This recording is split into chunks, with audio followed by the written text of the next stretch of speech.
It's Friday, August 30th. I'm Jasmine Anderson. Good morning, everyone. A major mess in East Meadow thanks to a water main break. This was the scene on Prospect Avenue yesterday evening. Nearly 24 homes and East Meadow Bethel Jewish Center were left without water, and the road was damaged. Residents say the water just kept rising. I'm lucky my car was parked around the corner. That's why I'm able to get out.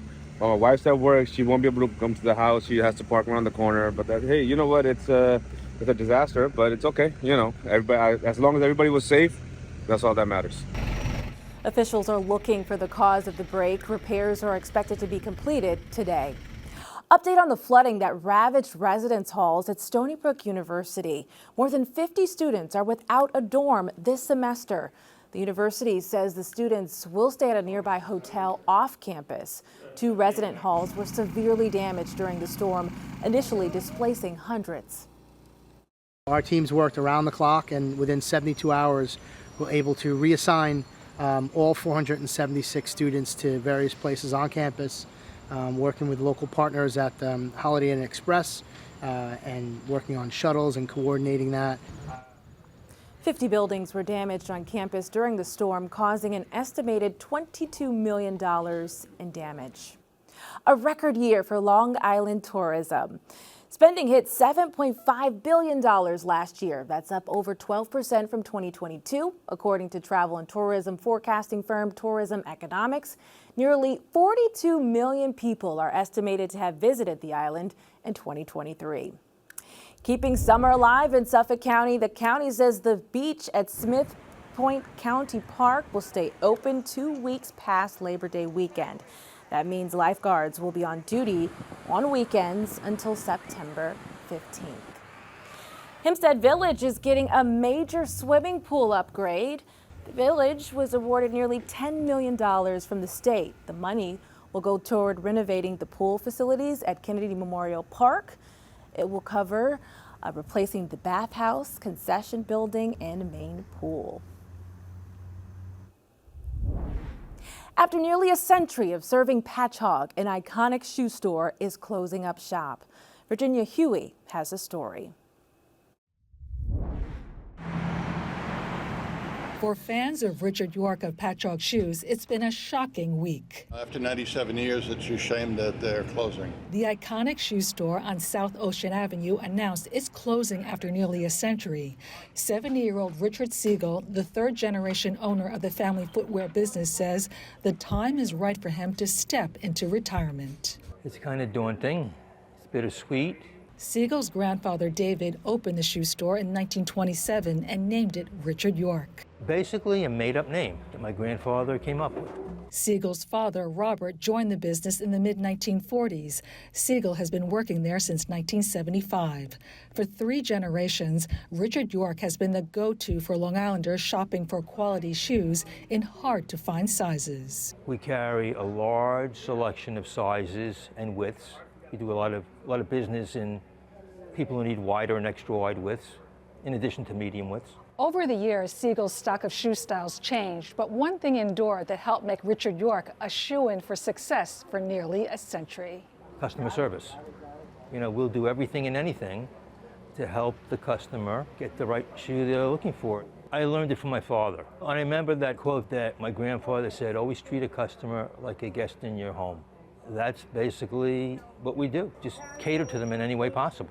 That caring, personalized service is what made Lisa Barreto of Holbrook a repeat customer for the past 10 years. He's very nice. He helps me. He tells me don't these fit. He sits down and puts them on for me. Siegel is holding one last blowout sale. 4,200 pairs of shoes must go by the end of October. It will be a chance for Siegel to bid farewell to his customers. I haven't quite been brought to tears yet, but close. And, you know, this is just the beginning. For longtime patrons of the beloved shoe store, the tears have already started flowing. I'm going to miss you. Okay. Take care. For Newsday TV, I'm Virginia Huey. What a legacy. Read more about Richard York of Patch Hog Shoes on Newsday.com. Click Get More below the Newsday TV video box. FeedMe is brought to you by PC Richard & Son.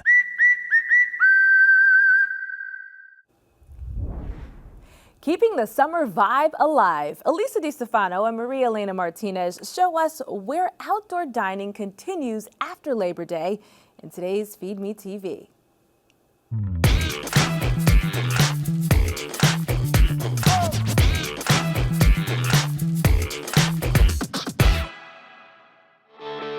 If you are looking to savor summer, this is your spot.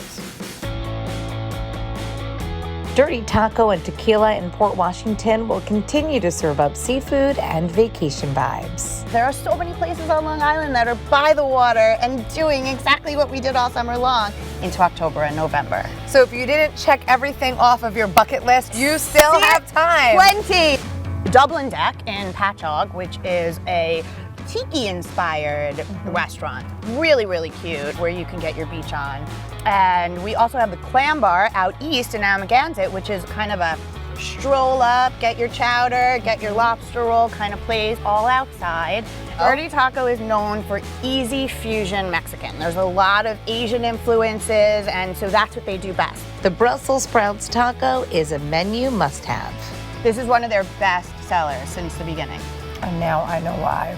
If you didn't get a summer lobster roll, maybe try there. What is this? Lobster? Dirty lobster taco. So it has local corn, heirloom tomatoes, lobster, a little cilantro. Lobster. I've never seen mussels like that Isn't before. it gorgeous? If you didn't get your fair share of seafood, this should fill your pot, right? That is a miso glazed salmon with a slaw on top. You look very serious. Oh, you did it so nicely. Serious business. I'll do the burrito. Good. What is it, like one big sushi roll? Yeah. Ready? Here we go. Okay, go. That was a really good bite. So if you haven't had a full taste of summer, literally, you still have time and there's still so much more to enjoy. There's so much to enjoy. And don't forget, oh yeah, watermelon margaritas have a shelf life. Cheers to a great summer and a happy fall. Absolutely. Let's keep it going. Woo! Yes, let's keep it going, ladies. For more on outdoor dining, go to Newsday.com. Click Get More below the Newsday TV video box.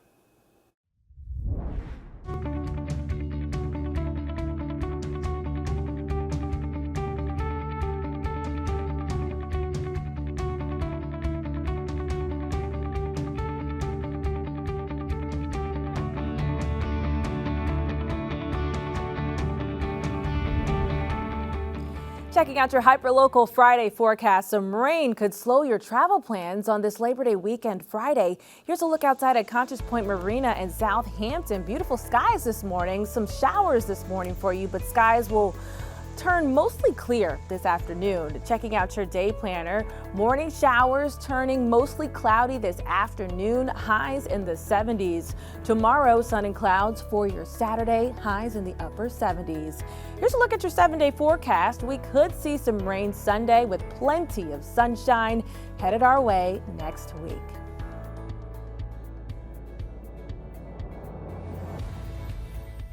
Long Island weather is brought to you by PTRC.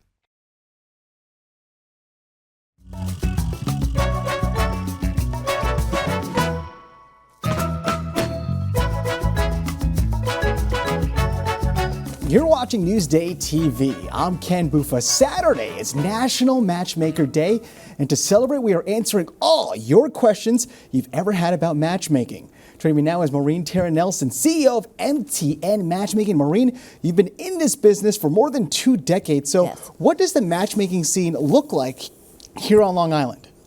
Long Island is so different than all the other areas because after matchmaking here for 20 years, I went national a year ago.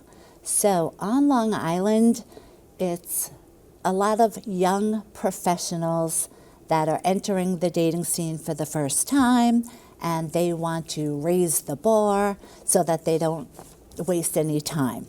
Then it's also people that have been widowed, which is kind of hard, or people that have been divorced. So both of them, they're entering the dating world for a second time. So it's a bittersweet situation because we are here to help them through that. Wow. So how has the landscape changed since the introduction of so many dating apps? Well, with the dating apps, everyone knows it's a great way to have fun, to go out and date a bunch of people. But here at a private upscale matchmaking service, it's a different dynamic. It's when people are ready to find the right person, they know what they want, they're looking for a committed relationship, they have their act together. What are some common deal breaker or red flags you see with couples, either at the beginning, before they start dating, or while dating? Okay, so it's interesting because it's different with men and women. So men, their deal breaker is she has to be beautiful. So they might see a photo of a girl and they have to look at that photo and think she's stunning. Women, on the other hand, they work very hard. There are successful women that come to upscale matchmakers. And so what they do is they'll think, what does he do for a living? Is that on par with what I do? What's your favorite match that you can remember? My own dad. My parents were married for 50 years. I had a great upbringing, thank God. I'm the youngest of 6 kids, and they had a wonderful marriage. My mother stayed alive in the hospital for 6 months for their wedding anniversary. Then my dad was a widower. And so I said, Dad, you can't just keep babysitting for all of us. You have to go out there and find love. My family almost killed me. Lynn was the 3rd match that I found for my father, who was 72. And they went away traveling all the time. My parents never got to travel with raising 6 kids. And so the day they got back from a cruise from Alaska, my family saw all the pictures and they saw how happy they are. And all of them said to me, I'm so sorry, you were right. Dad needed this. And my father spent the last 7 years of his life in love again. Maureen Tiernan-Nelson, CEO of MTN Matchmaking. Maureen, you've been amazing. Thank you so much for joining us. I'm Jasmine Anderson. Thank you so much for joining us. We'll see you Monday.